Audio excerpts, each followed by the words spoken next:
તો આ તરફ આપણે વાત કરીએ રાજકોટની, તો આમ તો પોલીસને પ્રજાનું રક્ષક કહેવાય છે, પણ એ જ રક્ષક જો ભક્ષક બને તો પ્રજા ન્યાય માંગવા કોની પાસે જાય?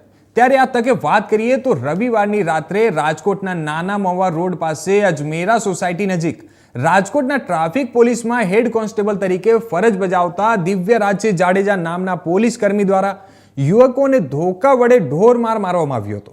જે બાદ સમગ્ર ઘટનાની જાણ ઇન્ડિયા ન્યૂઝને થતા ઇન્ડિયા ન્યૂઝના રિપોર્ટર પ્રતિક લીમાણી સાથે પોલીસમાંનો ભોગ બનેલા દીપ ધામૈયા નામના યુવક દ્વારા આપવીતી જણાવતા કહ્યું હતું કે અમે 5 થી 7 મિત્રો રવિવાર હોવાથી બહાર આંટો મારવા માટે જતા હતા.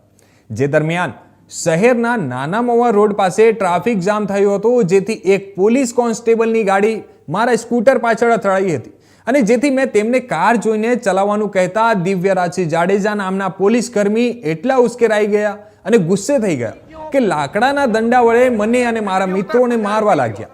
જે બાદ મારા અન્ય મિત્રો વચ્ચે પડતા તેને પણ બેફામ ગાળો આપી અને તેને પણ મારવા માંડ્યા. આથી અમને એવું પણ લાગ્યું હતું કે તે પોલીસ કોન્સ્ટેબલ નશાની હાલતમાં છે. ત્યારે અમારી એવી માંગ છે કે જે રીતે પોલીસ ગુનેગારોના સરઘસ કાઢે છે તેવી રીતે આવા દારૂના નશામાં ચૂર થઈ સામાન્ય લોકોને અને ખાસ કરીને અમારા જેવા નવયુવકોને જે સીધી રીતે જતા હોય છતાં વગર વાંકે માર ખાવો પડે તો આવા પોલીસ કોન્સ્ટેબલ વિરુદ્ધ પણ કાયદેસરની કાર્યવાહી કરી અને તેનું પણ જાહેરમાં સરઘસ કાઢવામાં આવે, જેથી બીજી વાર કોઈ પોલીસ દારૂના નશામાં ધૂત થઈ કોઈ સામાન્ય પબ્લિકને હેરાન ન કરે.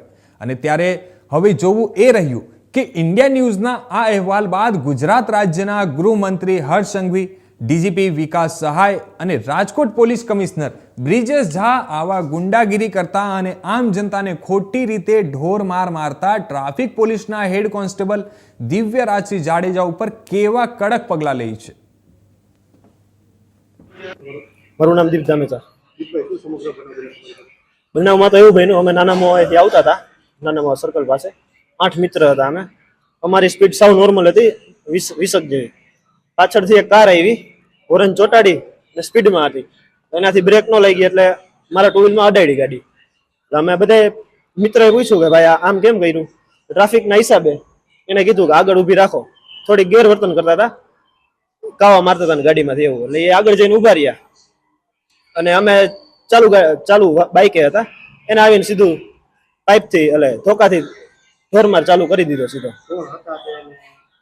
ગાડી હતી પોલીસ લખેલી, કાળા કાચ હતા, આગળ ધોકા પડ્યા હતા અને પોલીસની ટોપી પડી હતી અને ફૂલ ડ્રિંક કરી ગયા હતા. ખબર પડી જ જાય ને સાહેબ, એટલી તો ખબર પડી જાય ને આપણને. આગળ પોલીસની ટોપી, પોલીસ લખેલું, પછી પોલીસના ધોકા, દાઢી મૂછું હોય, હેર કટ હોય, એટલે ખબર પડી જાય ને. હાથમાં, પગમાં, પાછળ, વાહામાં બધે.